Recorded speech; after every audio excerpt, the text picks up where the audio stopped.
My name is Cory Valencia. Good afternoon, everybody. My name is Cory Valencia. I'm from Las Cruces, New Mexico. Before we start, I'm going to be teaching today on disability etiquette, serving people with disabilities in a transportation setting. Before I start, I would like to just a little bit of background information on myself. Like I said, I'm from Las Cruces, New Mexico. I've lived there for about 13 years. Moved here in 1999 where I attended New Mexico State University, and I received my bachelor's degree in May 2003 in social work, and since then I've worked mostly in the disability field, working in independent living, things like that. And for about the last year I have been doing my own business. I run a business called Joyful Expressions. It is my disability consulting and motivational speaking venture. And I've mostly spoken to disability groups. This is my first transportation training, so it should be fun. First, I'd just like to give you an overview of. Sorry, can anybody hear me if I hold it down here? Great, great. All right. First, I just want to give you an overview of what we're talking about today. And like I said, I'm talking about disability etiquette. And when we're talking about disability etiquette, the perfect place to start is the Americans with Disabilities Act. That sort of shapes how you deal with people with disabilities and what's required by law and all of that. So we're going to start with the Americans with Disabilities Act. From there, under that, we're going to do the definition of disability under the ADA. What is it actually? What does it by law mean to have a disability under the ADA?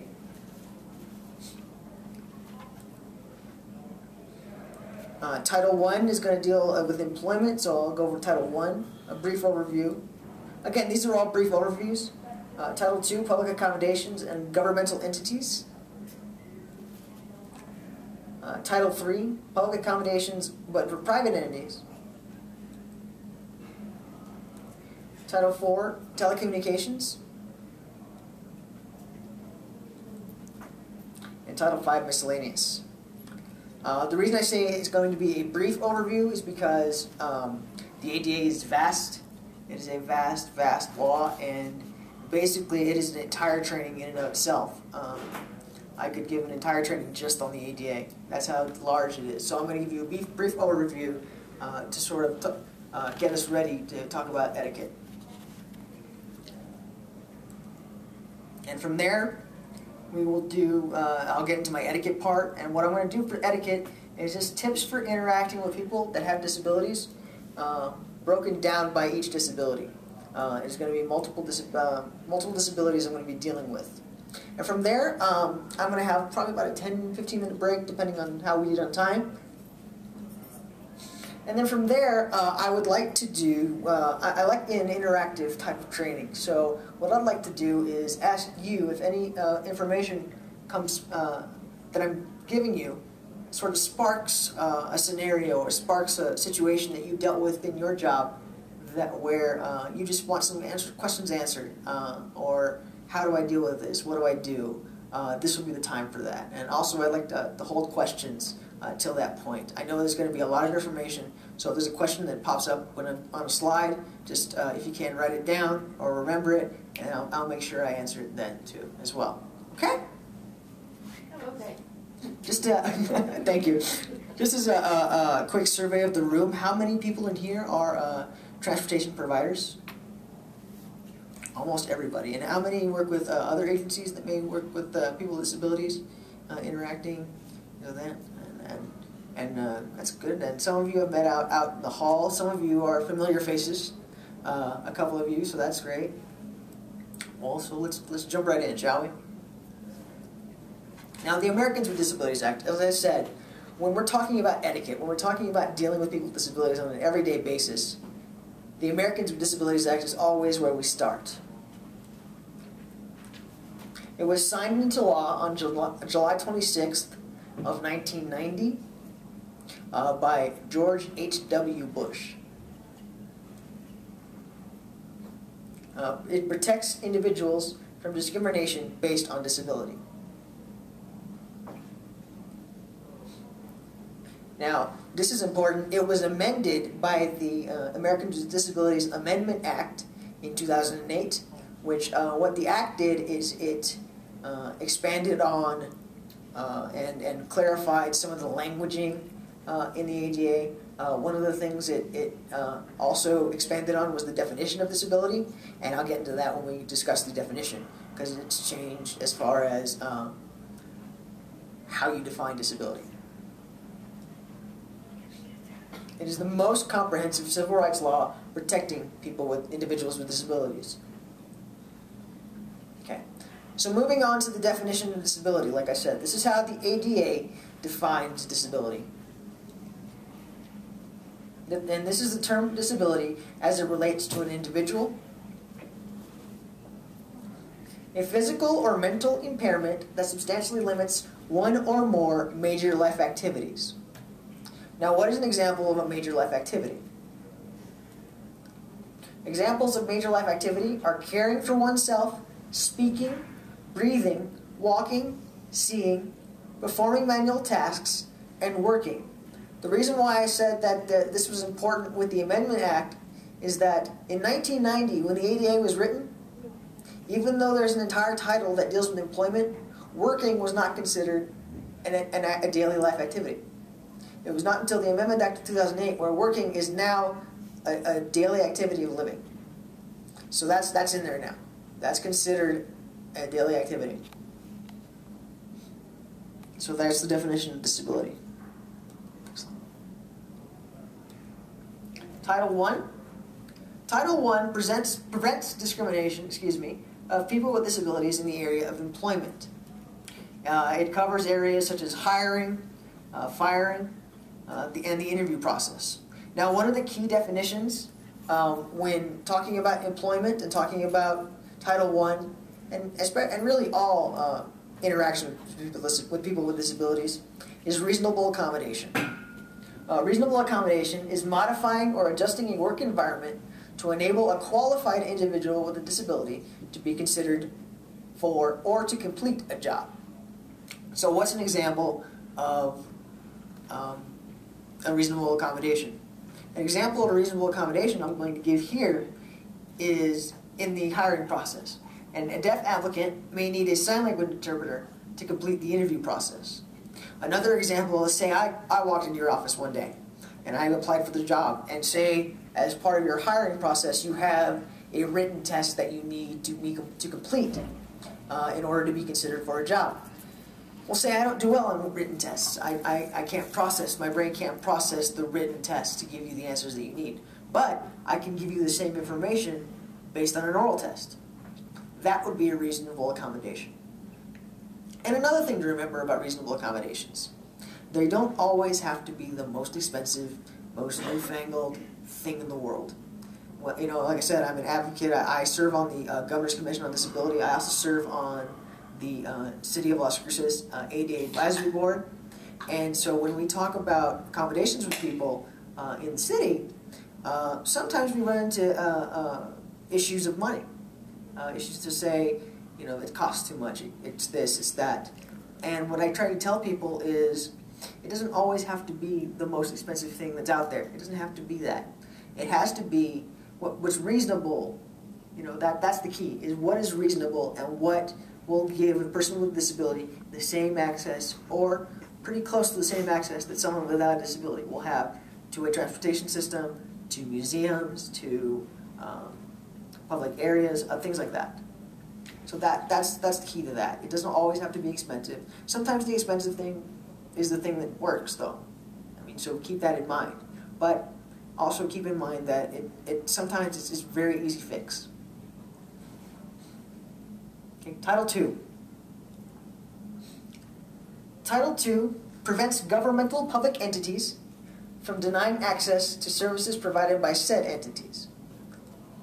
Examples include recreational services, parks, transportation systems for some of you. Some of you may be private. Some of you, most of you probably are through a city, funded by a city, or through another municipality. Basically anything that receives government funding.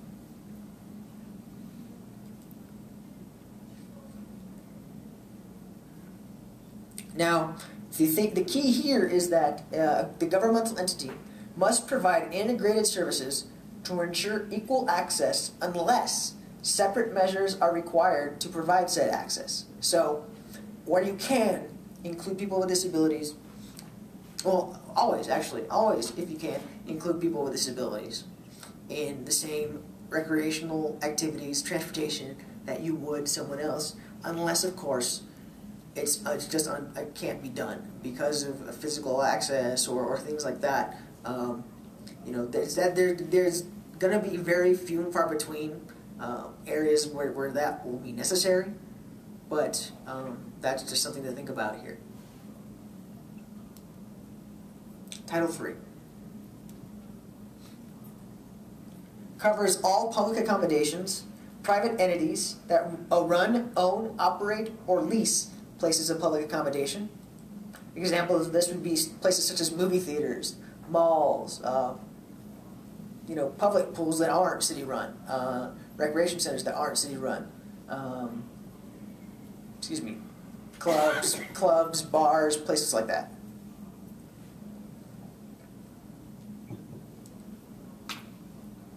And Title III deals with a lot with architectural standards to public access and public access to private buildings. So that's where you're gonna see a lot of the 36-inch door regulations, things like that. The Americans with Disabilities Act, Title IV. This is the Telecommunications Act. Establishes regulations for telecommunications that serve individuals who are deaf, hard of hearing, or have speech disabilities. An example of this is that the Title IV set up the National Relay System. Is anybody here familiar with the National Relay System? Anybody? Okay, I'll give a brief explanation on that. If an individual who is deaf, hard of hearing, or has a speech disability uses a TTY or a typing telecommunication device to call into somewhere that doesn't have one, they would call the relay system here in New Mexico, which I believe is housed in Santa Fe or Albuquerque. They would call it there, give them the number, and then they would call down to the person that they're trying to reach, one of your offices, to you, and ask for your service. And now, there's a couple different ways that TTY National the Relay Service runs. There's the TTY, that if they use TTY, it's more like you're talking back and forth, like a telegram. It's almost like you have to say your sentence, and then you have to say stop, so that the person on the other line can then type that message to the individual, and vice versa. What they have now, what you have a lot of deaf people especially have now, is video relay service, which is, in my estimation, when I've used it, much easier. Because then it's almost like you're having you just have a conversation with them. They're looking at an interpreter, can sign to the interpreter, and the interpreter can then interpret to you. And it's the same thing. It's much quicker. You don't have to do stop. You still have to wait, but there's a much faster response time. So those are just differences in the relay system.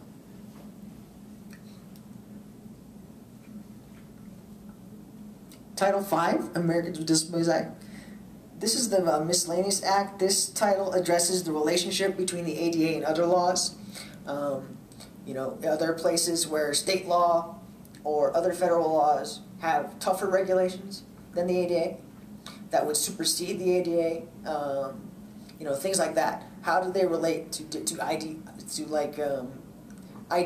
the Education Act? How does it relate to that? How does it relate to the Rehab Act? Things like that. Basically, what's the relationship between this law and other laws? Even the Civil Rights Law. It also specifies mental disorders that do not qualify under the ADA, such as psychoactive disorders resulting from current illegal drug use. Now, here's a question, and I'm sure no one will know it right away, but if someone does, just raise your hand. Does anybody know why I specify current illegal drug use? And this is important, especially for employment. No one? I didn't think so, but that's good. And first, let me give you backstory of this. This question came about for a training I did, this exact training, as a matter of fact, and an ADA training I did for the county, Doñana County. I did for new employees, and someone asked a question, what about if people use illegal drugs? Well, this was our first year doing it, so we didn't know the answer to the question. So we went back and we researched it and we came up with the answer. The answer is that if a person is currently using illegal drugs, they are not qualified under the ADA for protection. However, if they have used illegal drugs and are currently in a rehab program, then they are covered. It's a very fine line. It's a very fine line, and it's important for employment. Really important for employment. But again, it's one of those weird things that just kind of came up, and we found the answer. So that's why I make a note of that. Okay? And also, it provides technical assistance in enforcing Titles 1 through 4. So it clarifies, wherever it's not clear how to enforce Titles 1 through 4, this is the title that basically clears up that language. You know.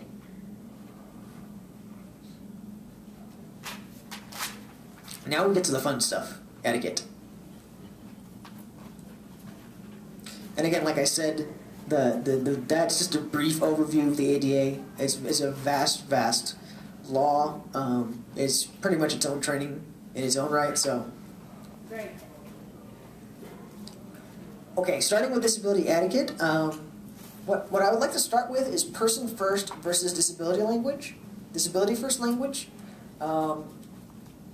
Person first language was developed as a way for people with disabilities to put emphasis on the person rather than the disability.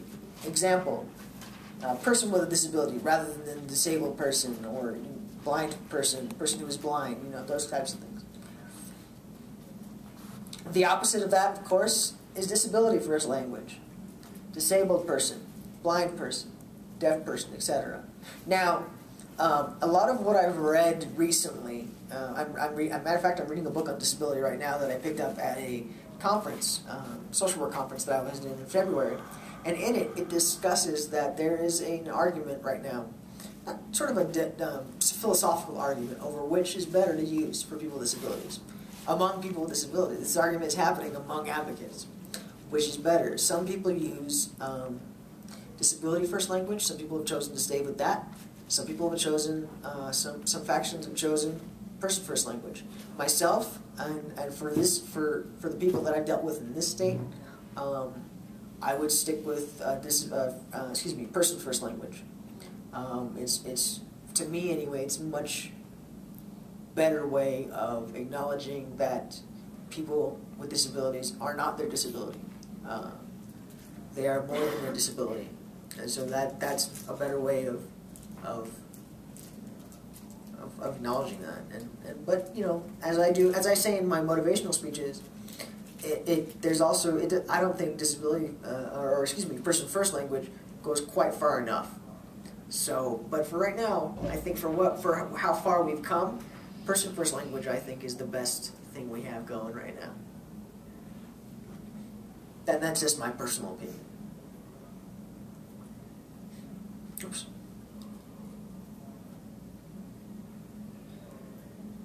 Basics. Here's some basics. Ask if help is needed before giving it. This is important. And I'm going to give you, and matter of fact, before I give you the examples, let me go to the next one. So on that same note, be careful how you physically help an individual, as they may depend on their arms to keep their balance when getting on a bus. Or they may, they may lose their balance in a wheelchair. Two examples. First one I'll give you from when I was younger. I was about 10 years old, and my mom and I went to a Gloria Estefan concert at the San Diego Sports Arena, and it was packed, downright packed, and we were in the wheelchair section, of course. And so one of the ushers came by, a woman usher came by, and asked us, actually, I don't think she even asked us. She just kind of, to make more room for chairs, she physically moved my chair without really asking us, or saying, hey, you need to move, and then moved my chair. Didn't asked me to move, didn't just kind of move my chair. Well, needless to say, that did not make either my mother or me happy. So this is an example because, you know, had I not had a seatbelt, had I not, you know, been strapped in or things like that, and my brakes were on, so that made it even more dangerous. You know, I could have fallen out of my chair, I could have hurt myself, those types of things. Second example, and this is more of a transportation example of asking for help before giving it, is it happened in Las Cruces recently, and Nellie, I know I haven't talked about this with you. I think I've discussed it with Mike, but if not, I apologize. But it wasn't too bad. Basically, we have those lowered floor buses in Las Cruces, and our central transfer point, a lot of the buses you know, meet there. And so I was there one day transferring buses, and the thing about the lowered floor buses is that if you're not on a curb, then the ramp becomes very, very steep. And, you know, some of you may get upset at this, but I'm 30 and I don't go up steep ramps the way I used to. So, what happened was that was it. One of the buses wasn't parked on the ramp, on this curb, so it was very steep. So I had a hard time getting up. So I asked the driver, I said, hey, you know, the ramp is steep. I said, can you help me up? He says to me, he says, well, I really can't because, you know, insurance purposes. Oh, Nelly, I see you shaking your head. I see you shaking your head. See, this is why I bring this up. So, you know, and hey, if it's true, whatever. If it's not, then hey, whatever. That's neither here nor there. The point is, you know, he helped me up. He did help me up. Because I said I was very nice, and Nellie knows I was very nice but very firm in saying, well, if you parked on a curb, it would make it easier. So, but again, that's just another thing. But that's a good example of, you know, him not really knowing, maybe not really knowing, is it okay? What would happen if you got hurt? You know, if I pushed you up and you fell back, what would happen? I get that. I understand that. But that's a good example of waiting until someone asks, because you don't know about those things. You don't know if those things, you know, you don't know what would happen. You know, you don't want them to sue you, and that could happen. But again, you know, I'm not a lawyer, so I'm not going to discuss the whole insurance issue. So, and give an opinion. And this is important for anyone who uses an aid. Talk directly to the person, not through an assistant or interpreter. People with disabilities are people first. Don't talk to their aide. You know, talk to me. You know, I have a driver and my uncle here who's my driver and cameraman today. So, you know, but talk to me. Talk to me. You know, and see how I communicate with you. You know, I'm very nice. You know, or I may not be, and you may not want to communicate with me, but at least find out first. Again, this is important, and this is why I capitalize it. Don't make assumptions. People with disabilities are the best judges of what they need.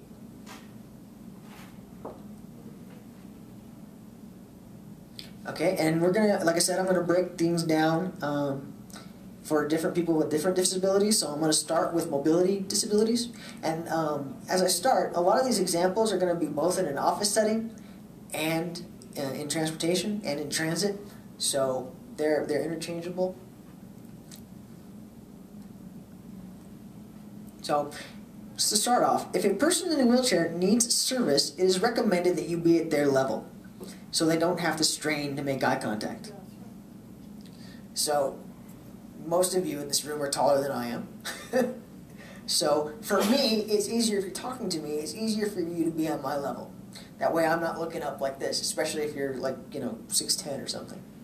Because my neck will get really hurt really fast.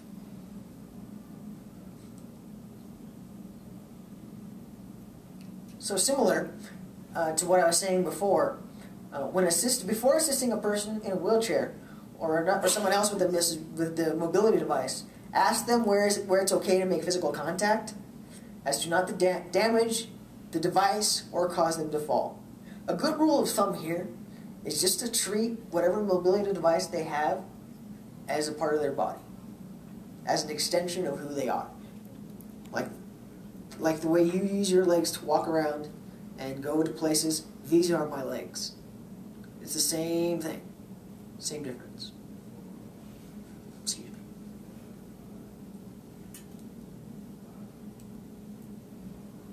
Okay, so this seems similar to being on their level, but it's different, a little different. It says, if a counter is too high to do business, like filling out paperwork, filling out an application, maybe an application for dial-a-ride or an application for a job. If it's too high to do that, find a lower place, shorter counter or table where they can fill out whatever paperwork they need or whatever business you need to do. If it's, and this is more for if the business is drawn out. If it's a long conversation, if it's a lot of paperwork you have to do, if you're going to be involved in an interaction for an elongated period of time, find a table at their level.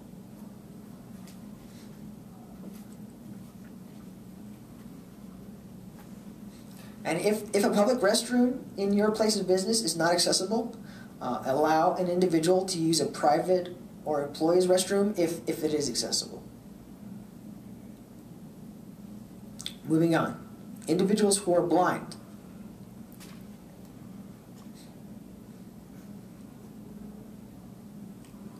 Identify yourself by name when interacting with someone who is blind. Do not assume that if you've worked with an individual who is blind for a long period of time, that they know you by voice.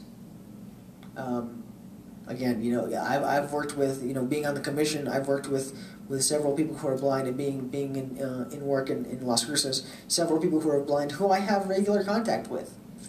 But I still introduce myself every time because I'm not going to assume that they know exactly who I am every time.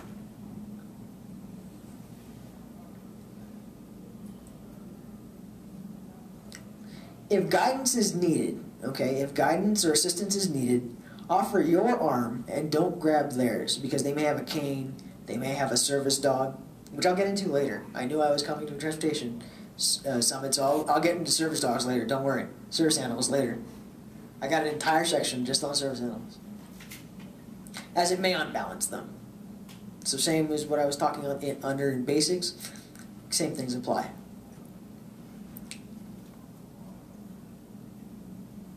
Give specific directions when guiding an individual off a bus or through an office setting. An example. Oh, sorry, I thought I had an example there. An example is, if it's off the bus, say walk straight down the hall, straight down, and then turn left to step off the bus.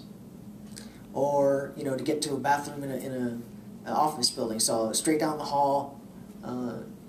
Turn left at the end of the hall. And second door on your right, whatever, things like that. Just be as specific as possible. And I'm moving through this pretty quickly, so does anybody have any questions so far? No? All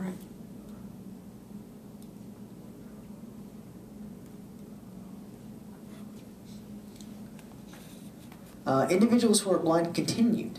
Some visually impaired individuals can read large print. Make sure you have accessible materials available, including Braille. Basically, this is what it says. Don't assume just because someone is blind that they can't see, that they totally can't see. There's different levels of blindness. I myself have vision issues, so larger print sometimes is helpful to me. I can't drive. That's the severity of my vision issues. But I can still see. I can still see every one of you in this room pretty clearly. But I might be considered. I haven't really tested it, but I might be considered legally blind because of my inability to drive or certain things. But who knows?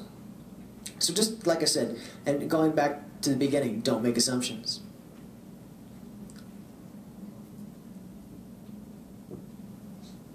If individuals frequent your place of business, and this is for more people for an office setting, make them aware of any change in furniture placement or other obstacles they may encounter. This one seems pretty self-explanatory. If you move a couch where it wasn't before, and a person who is blind is going to come in and you don't tell them, chances are you're going to have them trip over it. So just, huh? Or sit down on the floor. Right, yeah, exactly, yeah, one of the two. Somehow they're going to end up on the floor.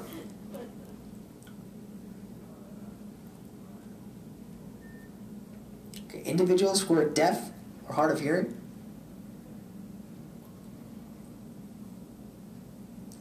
Not all people who are deaf or hard of hearing use sign language. Again, this is back to making assumptions. Make sure to follow clues to confirm a person's preferred method of communications. On the flip side, not all people who use sign language are deaf. I'll give you an example of this. I traveled to Japan in 2005. I was a member of, it was a 12-person group of people with disabilities, about the age 18 to 25, mostly college students. I was the only professional there at the time. And so, cross-disability, cross-cultural, cross-socioeconomical backgrounds. So we go and we meet in San Jose, California. And I was living here at the time. So we meet in San Jose, and we all sort of go to our rooms and meet our roommates. And just to give you a hint, there were mostly girls and 3 guys. Four guys. All guys got of course all the guys got roomed together. So as I'm going into my room, I meet one of my roommates. Well, there's 3 of us that apparently they're going to show up in that room that day, and there's one of those flashing alarms in the middle of the room, and it's flashing. Well, neither one of us are deaf, so I'm thinking, well, let's go take it back. You know, disability advocate. I admit it, disability advocate. Didn't think, hey, maybe someone might be able to use this. So we go in, we meet the guy. So we go take it back. Anyway, the guy comes, he signs, so I'm like, oh man, I took that thing back. We better go back down to the front desk and get it. So and at this time my sign is pretty decent, so I'm signing to him, we're signing together.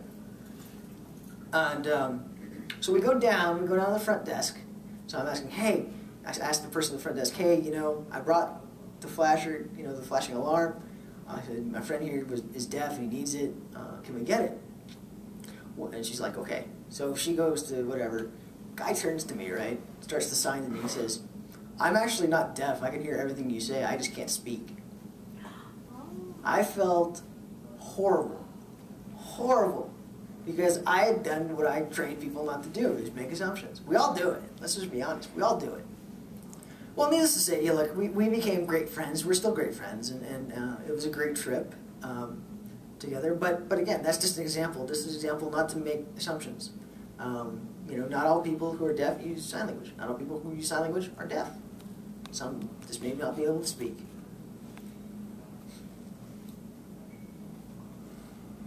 Okay. Again, a lot of these are going to repeat because I want you to get them. When using a sign language interpreter, talk directly to the individual, not the interpreter. Again, they're people. You have business with them. They have business with you. So talk directly to them. The interpreter is just doing a job. They're just there to make sure that communication happens. Before speaking to a person who is deaf or hard of hearing, get their attention by waving your hand and tapping lightly on the shoulder. I have another example, and you're not going to like this one either. I have talked to Mike about this one. I have talked to Mike about this one.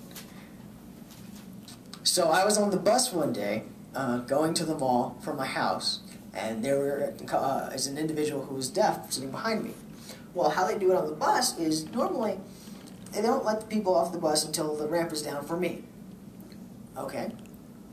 So, and our bus does not have one of those flashing things to give people ideas, to tell people, hey, don't do this, or signage, which I told Mike that is a good idea to have. So what happened is that as the ramp is coming down, the individual who is deaf is coming up. Now, this may sound bad, but as a disability advocate, part of me wanted to stop the guy and be like, okay, stop, the ramp's coming down, don't hurt yourself.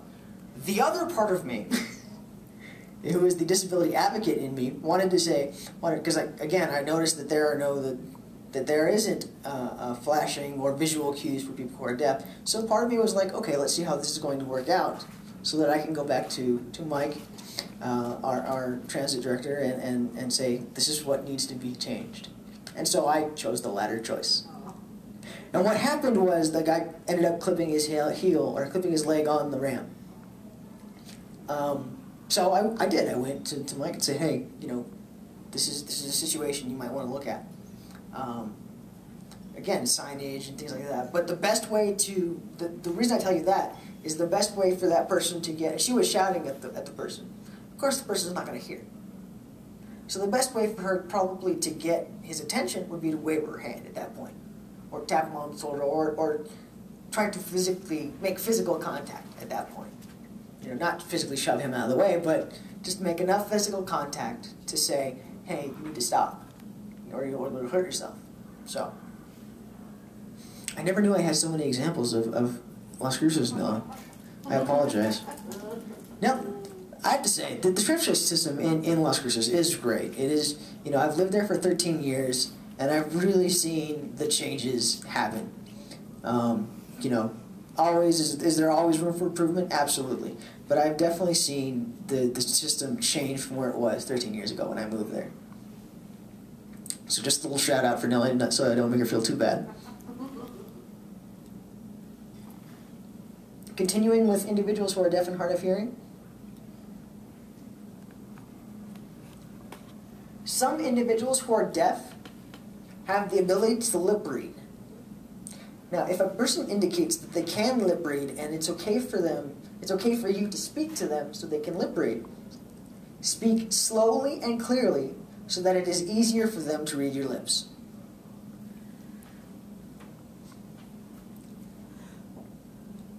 And also, being in close contact, I don't know the range, but being face to face, fairly close, is a good idea as well.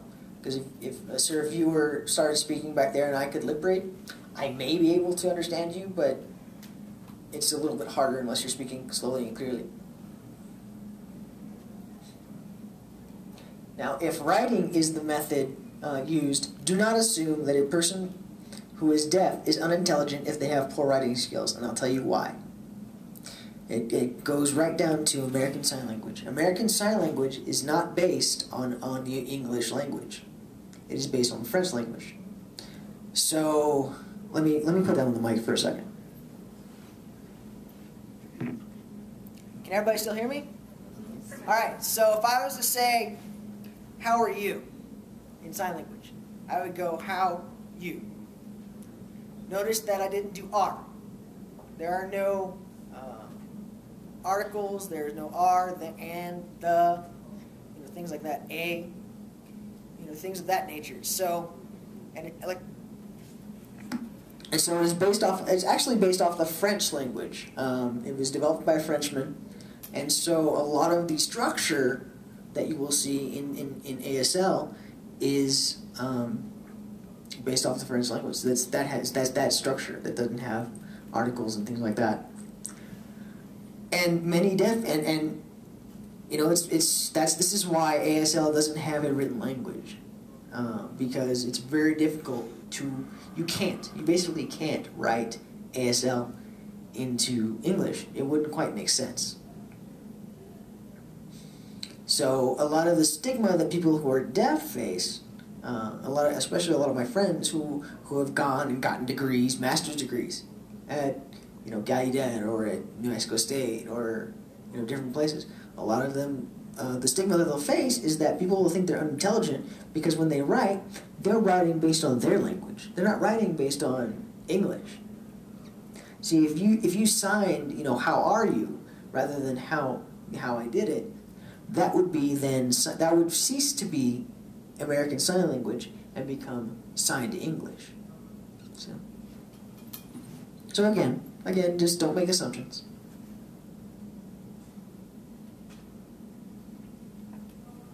Now, the important thing to remember, especially when talking about the ADA and etiquette, the important thing to remember is that effective communication is required. How can you effectively communicate the information that you need an individual to know? And how can they effectively communicate with you to make sure that you know that they understand the information and can give you the information that they need to give you? And how that happens, how effective communication happens, is different with everybody.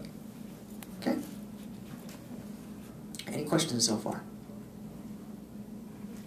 Wow, no one's confused, no one's very questioned. Wow. I'll get you one of these times. Individuals with speech disabilities. Give the person your full attention. Do not interrupt or finish a person's sentences. Let them get their thoughts out. Again, it's sort of a self-determination thing. Letting them get their own thoughts out. Don't assume that you know what they're talking about because you've heard the first part of their sentence. How you finish it, how they finish it, could be two very different things. Oops. It's my second time using this thing, so I gotta figure out which button to press. If you do not understand what a person is saying, it is okay to ask them to repeat themselves. If you still cannot understand, ask them to write it down, to make sure, ask them to write down the information they want you to know. Again, it's not bad for you to say, I'm sorry, can you repeat that? I didn't quite understand.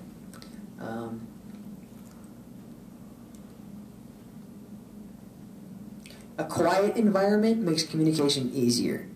That is difficult when you're talking about on a bus, at a transit station or things like that. It's very difficult. So I have some tips for that as well coming up. But just to give you a heads up, writing is probably a good way to go.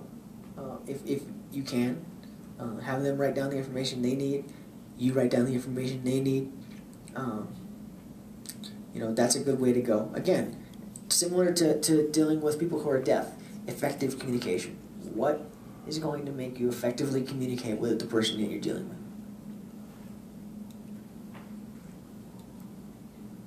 Individuals with cerebral palsy. Number one, follow the tips for interacting with people with speech disabilities. It's very much a lot of the same thing. A lot of the same things apply. Some people, depending on their level of cerebral palsy, some speak really well. Some speak, more garbled, and it sounds more garbled. So it all depends. It just all depends.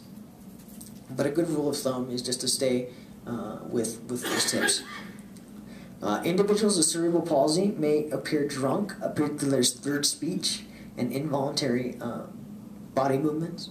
Again, just make sure you have the facts before you make assumptions or judgments. These next few slides I'm going to show you, I know a lot of individuals, especially in bus systems, when you're talking about drivers. How many people in here are drivers? Alright, we got a good amount. Safety. Safety is a big issue. I know safety is a big issue. So I'm giving you these next few slides just for things to look at. So, again, along the lines of not making assumptions on safety issues and things like that. Excuse me. Now, Tourette syndrome. I'll start with Tourette syndrome.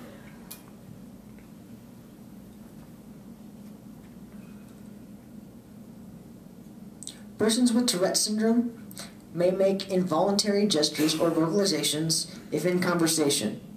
Wait till they are done before you continue. Again, it may last a few minutes, may last a few seconds, whatever it is. Second, and this is big because this is the stigma, this is the stereotype of people with Tourette syndrome. People think they make slurs, they cuss. That is actually a very, very, very, very, very, very, very small percentage of people. Yes, it happens, but it's like any good stereotype. There's always any good stereotype. There's always an element of truth to it. But what we've done is exacerbate it and make it this big thing when it's really not. Most people with Tourette syndrome you're going to see have facial tics, body tics, or other kinds of vocal tics.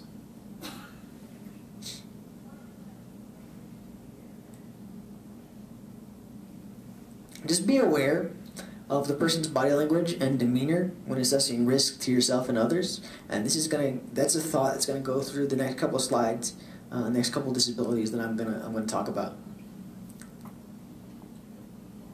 People with psychiatric disabilities. This is people with schizophrenia, people with manic depressive disorder, things like that. PTSD, for example. Stress can affect how they cope with a disability. So if they're having a really stressful day, they're probably not going to deal with whatever episode, if they have an episode that day, really well. If they're having a good day, probably going to have a good day. In a crisis situation, this is important. In a crisis situation, stay calm and supportive, and always ask how you can help them. This goes back to what I was talking about at the beginning of ask before you help. Just ask how you can help them. Just try to keep them even, you know.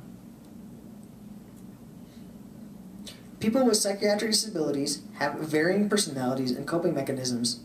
Treat each person as an individual. Again, this is a case-by-case basis. Most of these disabilities, most of how you deal with people with varying disabilities are going to be on a case-by-case basis. People with traumatic brain injury. Now, traumatic brain injury is defined as people who have had damage to the brain as a result of trauma, such as a severe blow to the head. There's two different kinds of brain injuries, and now I don't cover the other one, but I'll just let you know what it is. It's called an acquired brain injury, and this is things that people are born with, trauma that they've sustained due to another type of disability, a partner disability or something like that. But traumatic brain injury is defined as a blow to the head, car accident, motorcycle accident, falling downstairs or things like that. Basically any kind of blow to the head. That's how it's defined. Some individuals may have a loss of muscle control or mobility. Excuse me. For example, they can move their hand, but they can't write their name. They've lost the grip, you know, or they can do some things right. They can do some things, but not others. And can you repeat that just so everybody can hear? Small motor skills. Small motor skills, right.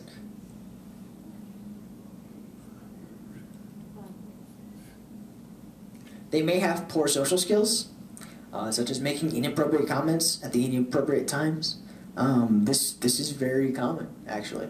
I've dealt with many people who you know, whatever happened to their brain, that sensor doesn't stop us anymore, or as much. So they speak probably when they shouldn't, or they say things they probably shouldn't, or anybody else probably wouldn't. Or maybe they're just more honest now. That's one way to look at it too.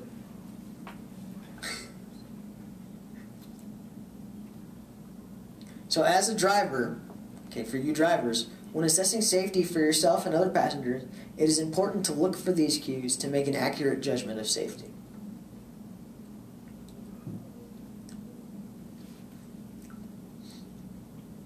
And actually that reminds me of a situation, or not a situation, but of a conversation I had. I went to a training in January, a transportation training, paratransit training, and we talked about safety and things like that, and getting people used to other people with disabilities, because it takes longer for someone in a wheelchair to get on the bus, you know, because you have to strap them down, things like that. It takes a little longer, so sometimes people get frustrated. And one of the people there made a comment that the person they were dealing with would sort of make a joke about it. Would say, hey, you know, sorry guys, you know, and make a joke about their disability, which I think is great, which I think is awesome. And he said, you know, it'd be nice if people with disabilities could do that, could sort of find ways to break the ice. And what I said was, you're right, it would be nice. However, my job in life is not to make you comfortable with who I am. That's what I said. On the flip side to that, there is a flip side. Now, the flip side to that is just because I have a disability, okay, and this is important to remember when you're talking about safety.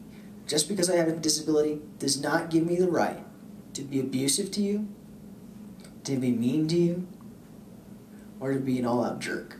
It does not give me carte blanche to do that. And I didn't actually say that at the meeting. I wish I had, but I thought about it later. I was like, man, I wish I'd said that.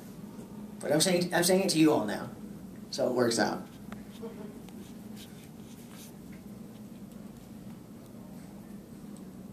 Oops.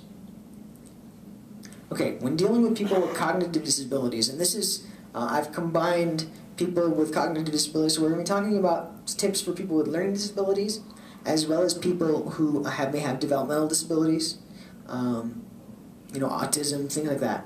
So I'm going to be combining the tips here. Speak to the person in clear sentences and concrete and not abstract concepts. So give them, again, like talking, it's a good example.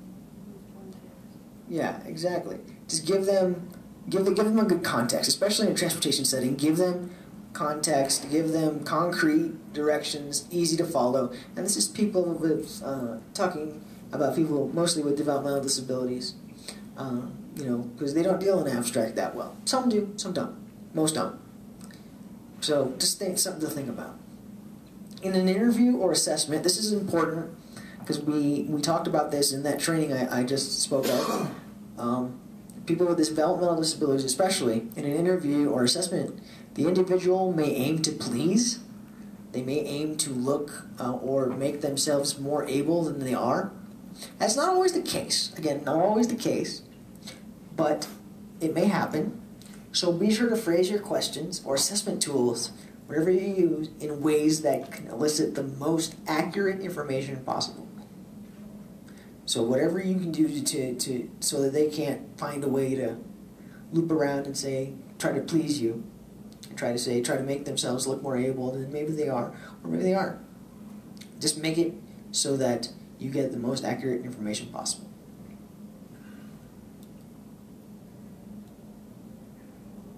Now remember, again, this is important. Remember that people with developmental disabilities are adults, and unless you are informed otherwise, can make their own decisions. Okay, this is where I go more into the learning disabilities. Ask the person how they would like the information relayed.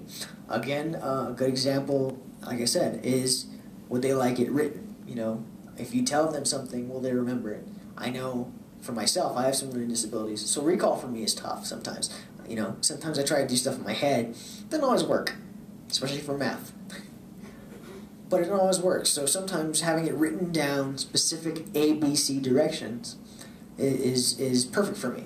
I like that. It's also a structure thing for me. I like structure.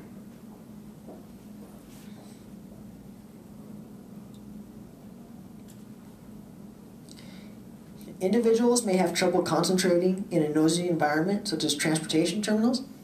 So again, be sure to give, in those situations, if you look at them and you see they're having trouble concentrating, or they don't look like they're paying attention, or ask them if they got the information. Number one.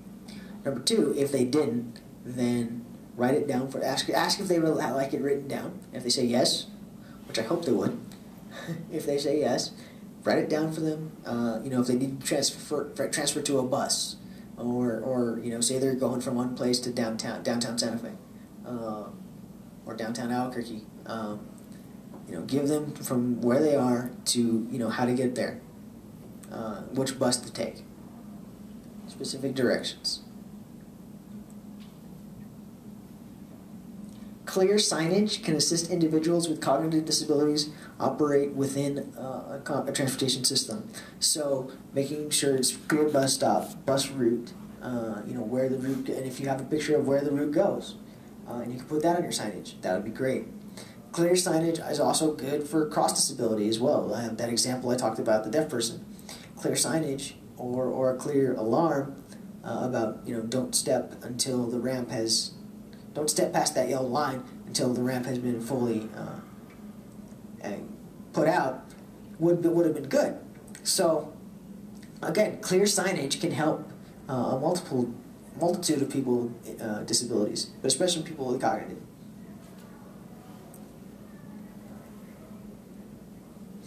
Individuals with multiple chemical sensitivity. I included this one because this was important, especially in an office setting. I know it's tough for people who are in buses and out in public every day, but it's still some good things you can follow here. Fumes from cleaning supplies, perfumes, carpeting, air freshener, and magic markers can cause a severe reaction. So, a good thing here would be, especially for bus maintenance, if you're using cleaning supplies that are highly toxic, that have a lot of fumes. See if you can use something that's less toxic, has less fumes. That's a good way to go. Again, I know on buses it's tough to control, but anywhere you can control it is a good thing.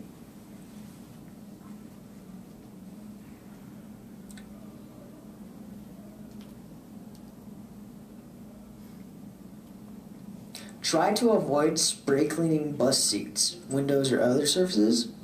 And if you do spray clean, spray into a cloth, then clean the surface rather than spraying directly to the surface, because then it'll dilute whatever toxicity, whatever fumes are in there in the cleaning supplies, and when you apply it to the surface, it won't smell as much in the long run, therefore lessening the chance of people having a reaction to it.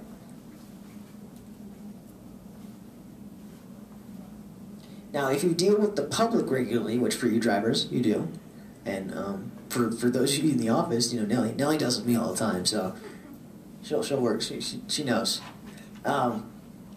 If you deal with the public regularly, try not to wear heavy scented perfumes or other care products. Again, I have no chemical sensitivity, and I can smell. If I can smell you from 10 feet away, that means you have too much.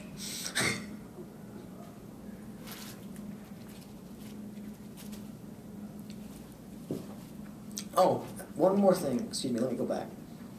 One more thing. On one of the questions we talked about at that training I was telling you in January that I went to, and we were talking about hygiene. And it was said to us that it is not wrong for you to say on your, if you use the bus system, you need to have good hygiene.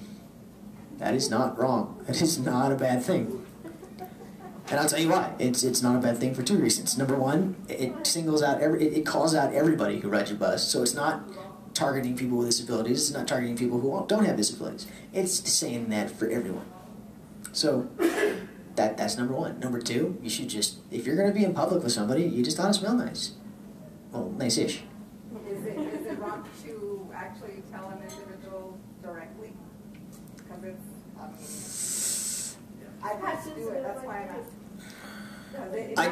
Not just because it affects one person, but because it affects everybody. The driver. And the driver, yeah.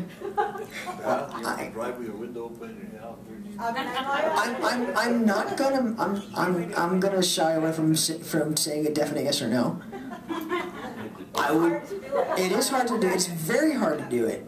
I'm gonna shy away from saying yes or no. But what I will say. But what I will say is again, if you have that policy in place, in writing, especially in writing, I come from a social work background. What we say in social work all the time is if it's not written down, it doesn't exist. Well, we have it probably not directly, well, we might have implemented it in our something, but it is part Get of it. the city ordinance. Get it written somewhere, get it put up on the bus. I want to see it up on the bus next week. No, I'm kidding. I'm kidding. I'll give you 2 weeks.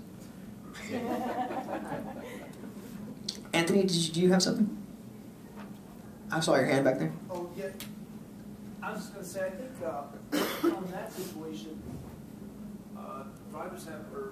operators have to deal with it on an individual basis, because there's been some situations which are severe where it's a biohazard, actually, and it is a problem, but I think you have to, if it's minor, you might let them know that someone complained or something, but, if it's where they're urinating, it's something else, because an operator has to go down to secure them to a wheelchair, and it's not too pleasant. Right, absolutely. Yeah, absolutely. Again, I think the best thing to do for, what I would say the best thing to do is have it in your policies. Have it in your written policies and procedures, and have it as, if people come on your, have it in signage on as well on your bus. I don't think that's not wrong. It's not a bad thing to do. Cory. Okay, moving on. Cory, 1 hour.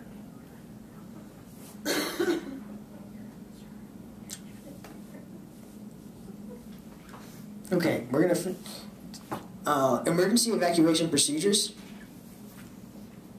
People with disabilities must be considered in the event of an emergency. So if you have, especially on buses, that's it's a little easier when you're dealing in an office setting because you know who's coming in and out of your office. On buses, they must be considered. So how much time is it going to be to get them off the bus? Make sure you practice evacuation procedures and have them up to date. Make a list, and this is for people who work in an office, make a list of the people with disabilities who frequent your business and interview them on how to assist them in an emergency. Okay, so again, if you have someone that frequents your business, how can you best help them? Things like that. Okay? Oh, service animals and therapy animals. Here we go. A service animal is defined as any animal trained to perform a service for an individual with disability. Example, okay, some service animals, but not all, because it's not required by law, not all have certification papers and a harness, but there is no there's no requirement to have either. Some examples of service animals, dogs, and that's the common one. For quadriplegics, there are monkeys, Shetland ponies even. I don't think you will have a Shetland pony coming on a bus, but, in case you do, that's a service animal. A service animal is not a pet. If you're not sure, ask the individual if it is a service animal. Now, the important thing to remember here is that's all you can ask them. That's all you can ask them is whether it's a service animal. You can't ask it what it does. You can't ask it anything else. You can't ask to see its papers because there's no requirement to have papers. So, all you can ask is it a service animal? Well, what does that do for liability? Somebody might tell you it's a service animal, and well, this is the next part. This goes exactly right into this. You're flaying right into me. You may refuse access to a service animal if the animal is not under the control of the individual. So, as you say, it's biting someone else. It's nipping at the feet of the person next to them. It's say you're in a food area and it's eating the food off the buffet table. Things like that. But here's the thing. Then, at that point, you can't refuse the person. You can't refuse the individual access. But you can refuse the service animal. So you can say, say you're on a bus, say, okay, unless the service animal is under your control, I can't transport it. I can transport you, but I can't transport the service animal. More often than not, they're going to get off too. Because it's their service animal. So more often than not, they're going to get off too. But the way you phrase it when you're doing it, like you said, I can serve you, but I can't serve your animal. That's important. Therapy animals. Now, a therapy animal is a pet trained to serve as a form of treatment for individuals with a variety of disabilities. Mostly psychiatric, depression, things like that.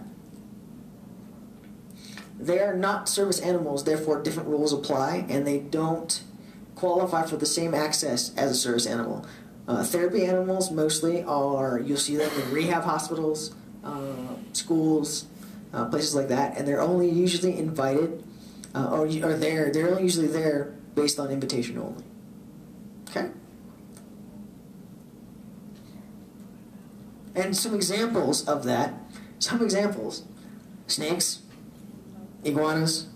I had a colleague who has her daughter had an iguana as a kid for a therapy animal. So, and I've heard of issues of people taking snakes on the bus. I don't think snakes is a service animal, but as long as it's not biting someone else or doing anything, slithering anyone else, I don't know what else you could do. But that's just my thing. Okay, so if it's about 4 o'clock, so and before we take a break, remember that individuals with disabilities are people too, and treat them how you would want to be treated. Basically, it just goes back to the golden rule. That's what I say. Just go back to the golden rule. Treat others how you want to be treated. That's it. Okay, like I said, it is about 4 or 5 probably. Let's see. 4:06. So if we want to take maybe a 10-minute break, so see you back here maybe about 4:15, 10-minute break, and then we'll come back and if you have questions or scenarios that you're not quite sure about with this information that you want more clarity on, let's discuss them. Okay?